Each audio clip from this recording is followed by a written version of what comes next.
ಡಿಸೆಂಬರ್ದಾಗ ಗ್ರಾಮ ಪಂಚಾಯತಿ ತಾಲೂಕ್ ಪಂಚಾಯತಿ ಎಲೆಕ್ಷನ್ ಗಳನ್ನ ಘೋಷಣೆ ಮಾಡಿದಿರಿ. ಓಕೆನಾ?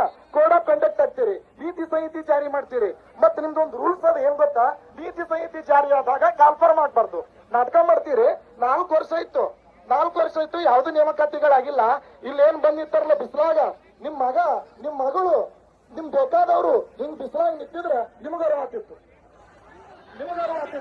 ಮತ್ತೆ ಒಂದ್ ಸ್ವಲ್ಪ ತಡ್ಕೋರಿ. ನೀವ್ ಏನಾರು ಇವ್ರಿಗೆ ತ್ರಾಸ್ ಕೊಟ್ರಿ ಅಂದ್ರ ಸಾಯು ಟೈಮಿಗೆ 7 ಕ್ಯಾನ್ಸರ್ ಫಿಕ್ಸ್ ಅಂತ ಹೇಳ್ತೀನಿ. ಸಾಯಂಗಿಲ್ಲ ನೀವು, ಹೌದಾ? ಅದಕ್ಕ ನಿಮ್ಗೆ ಬಾಯಾಗ ನೀರ್ ಹಾಕ್ಲಿಕ್ಕೆ ನಿಮ್ ಮಕ್ಳು ಇರಂಗಿಲ್ಲ ನಿಮ್ ಜೋಡಿ. ಆ ಸತ್ಯವನ್ನ ನೀವು ಅನುಭವಿಸ್ತೀರಿ. ಅದಕ್ಕೊಂದು ಅರ್ಥ ಮಾಡ್ಕೊಳ್ರಿ. ಇದು ದೊಡ್ಡ ಮಟ್ಟದ ಪ್ರತಿಭಟನೆಗೆ ಕಾಂತರಾಜ್ ಸರ್ ಅವರು ಬೆಂಗಳೂರಿಂದ, ಹೌದಾ, ಬಿಜಾಪುರಿಂದ ದಿಲ್ಲಿ ಮಟ್ಟದಲ್ಲಿ ಹೋರಾಟಕ್ಕೆ ಇಳಿದಿದ್ದಾರೆ.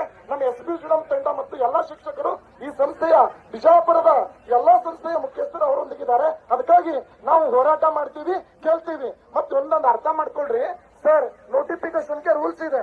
ಏನ್ ಗೊತ್ತಾ? ರಾಜನೀತಿ ನಿರ್ದೇಶಕ ತತ್ವಗಳಲ್ಲಿ ಕಾಲಕ್ಕೆ ಕಾಲ್ಫಾರ್ಮ್ ಮಾಡಬೇಕು. ನೀವು ಚುನಾವಣೆ ಮುಂಚೆ ಏನ್ ಹೇಳಿರ್ತೀರಿ ಗೊತ್ತಾ? ಪ್ರಣಾಳಿಕೆಗಳಲ್ಲಿ ಏನ್ ಹೇಳಿರ್ತೀರಿ? ನಾವು ಕಾಲ್ಫಾರ್ಮ್ ಗಳನ್ನ ಮಾಡ್ತೀವಿ, ಈ ಬಿಟ್ಟಿ ಭಾಗ್ಯಗಳನ್ನ ಕೊಡ್ತೀವಿ. ಸರ್, ನೀವು ಬಿಟ್ಟಿ ಭಾಗ್ಯಗಳನ್ನ ಕೊಟ್ಟಿದ್ದೀರಿ. ಒಂದು ಕಂದಾಯ ಇಲಾಖೆಯಲ್ಲಿ ಟ್ಯಾಕ್ಸ್ ಅನ್ನ ಹೆಚ್ಚು ಮಾಡಿದಿರಿ.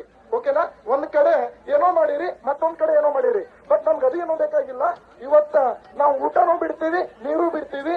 ನಿಮ್ಮ ಅಧೀನದಲ್ಲಿ DC ಅಧಿಕಾರಿಗಳಿದ್ದಾರೆ, SP ಅಧಿಕಾರಿಗಳಿದ್ದಾರೆ, ಮತ್ತು ಬಿಜಾಪುರದಲ್ಲಿ ಉನ್ನತ ಮಟ್ಟದ ಅಧಿಕಾರಿಗಳಿದ್ದಾರೆ. ಅವ್ರು ಬಂದು ಏನ್ ಮಾಡ್ಬೇಕು ಗೊತ್ತಾ? ಖುದ್ದು ಲಿಖಿತವಾಗಿ ಮನವಿ ಕೊಡ್ಬೇಕು. ಇಲ್ಲಾಂದ್ರೆ ನಮ್ಮನ್ನ ಏನ್ ಮಾಡ್ರಿ, ಇಲ್ಲೇ ಬೇಡಿ ಹಾಕಿ ಕುಂದಿಸ್ಬಿಡ್ರಿ. ಬೇಡಿ ಹಾಕ್ರಿ. ನಾವು ರೆಡಿ ಇದ್ದೇವೆ, ಹೌದಾ? ನಾವು ರೆಡಿ ಇರ್ತೀವಿ. ನಾವು ಮನೆಯಾಗಿದ್ರೆ ಅಟ್ಟೆ, ಜೈಲ್ದಾಗಿದ್ರೆ ಅಟ್ಟೆ.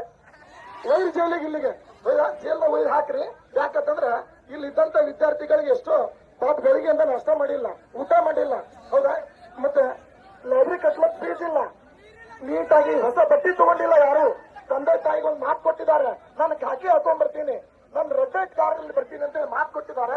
ಆ ಮಾತನ್ನ ಸುಳ್ಳು ಮಾಡ್ಲಕತ್ತೀರಿ. ಅದಕ್ಕೆ ದಯವಿಟ್ಟು ಸನ್ಮಾನ್ಯ ಸಿದ್ದರಾಮಯ್ಯನವರು ಮತ್ತು ಹಲವಾರು ದಂಡ ಪಿಂಡ ಸಚಿವರು,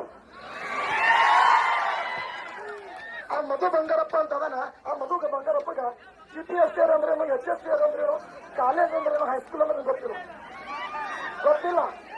ನಾನು ಮಾತಾಡ್ತೀನಿ, ಯಾಕಂದ್ರೆ ನಾನು ಕಾನೂನು ಟೀಚರ್, ನಮ್ಗೆ ಗೊತ್ತು, ಹೌದಾ? ಅದಕ್ಕೆ ನಾನು ಮಾತಾಡ್ತಿದ್ದೀನಿ. ನಿಮಗ ಮೊದಲು ಇದನ್ನು ತಿಳ್ಕೊರಿ.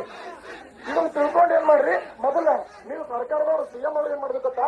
ಆ ಡಿಪಾರ್ಟ್ಮೆಂಟ್ ನಾಲೆಜ್ ಇದ್ದವನಿಗೆ ಆ ಸಚಿವ ಸ್ಥಾನ ಕೊಡೋದು ಕಲೀರಿ. ಮೊದಲು ಆ ಡಿಪಾರ್ಟ್ಮೆಂಟ್ ನಾಗ ನಾಲೆಜ್ ಇದ್ದವನಿಗೆ ಡಾಕ್ಟರ್ G. ಪರಮೇಶ್ವರ 3 ದಿನ ಅಂತ ಹೇಳ್ತಾನೆ. ಮಾರ 20 ದಿವಸ ಆಯ್ತು, ಯಾವುದು ನೇಮಕಾತಿಗಳಾಗಿಲ್ಲ. ಅದಕ್ಕ ಹುಚ್ಚುಗೊಟ್ಟೆ ಮನೆ ಮಾತಾಡ್ಲಿಕ್ಕೆ ಹೋಗ್ಬೇಡ್ರಿ. ಇದೆಲ್ಲ ವಿದ್ಯಾರ್ಥಿಗಳ ಸಂಘಟನೆ, ಹೌದಾ? ಅದಕ್ಕಾಗಿ ನಮಗೆ ನ್ಯಾಯ ಸಿಗುತ್ತದೆ, ನಾವು ಬಿಡಂಗಿಲ್ಲ. ನಾವು ಜೈ ಭೀಮನ ಮುಂದೆ ಹೋರಾಟ ಮಾಡ್ಲಾಕತ್ತೀವಿ. ಅದಕ್ಕಾಗಿ ನಮ್ಗೆ ನ್ಯಾಯ ಸಿಗುವವರೆಗೂ ಹೋರಾಟ ಮಾಡಂಗಿಲ್ಲ. ಅದಕ್ಕಾಗಿ